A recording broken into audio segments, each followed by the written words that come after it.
Prime Minister. Tom Perry, CBC.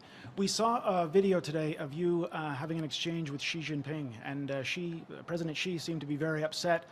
He accused you of leaking the contents of a conversation that you two had on the sidelines of the G20. I'm just wondering, why was President Xi so upset? Was this a misunderstanding? Did you offer him some kind of assurances that you wouldn't talk about this?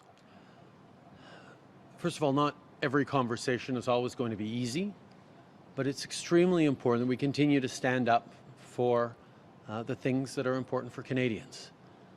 This is something we always do, and we will continue to.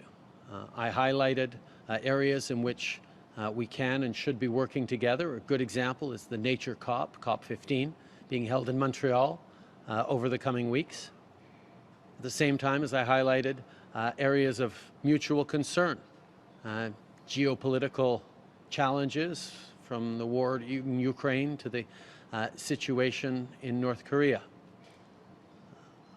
I also highlighted things of preoccupations to Canadians, like the question of interference with our citizens, and highlighted that it's important that we be able to have dialogue about this. But part of our values as Canadians is being open and frank about the conversations we have, keeping Canadians involved and apprised of what it is that we're doing and the conversations we're having here, and that's exactly what I did. Why do you think, though, why do you think he was so upset? What was the message that he was trying to get across to you? Do you think this was a power play of some kind?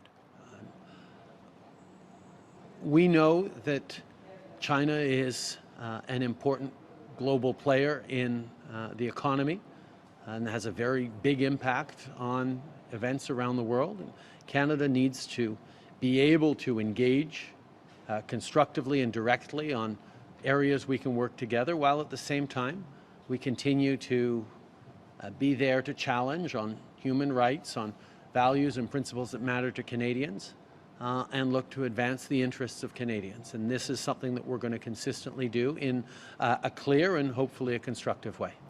Hi, Mr. Trudeau. Mackenzie Gray with Global. I just want to be clear in your conversations with Xi Jinping. You've been saying that you discussed interference with our citizens. I just want to drill down. Did you bring up election interference with Xi Jinping?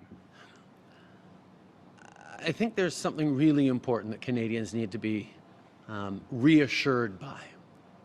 On the issue of elections interference, in the run-up to the 2019 election, we established a commission composed of top officials and experts to watch carefully, to analyze carefully everything going on during the election, and to report back to Canadians on the integrity of those election processes.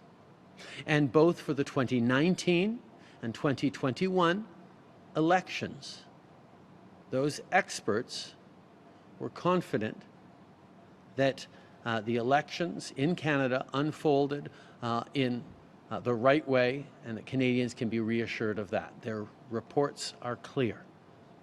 So Canadians can and must be reassured that, yes, foreign interference is an issue in a lot of different ways, as we've seen all around the world, but the integrity of Canada's elections have not been compromised.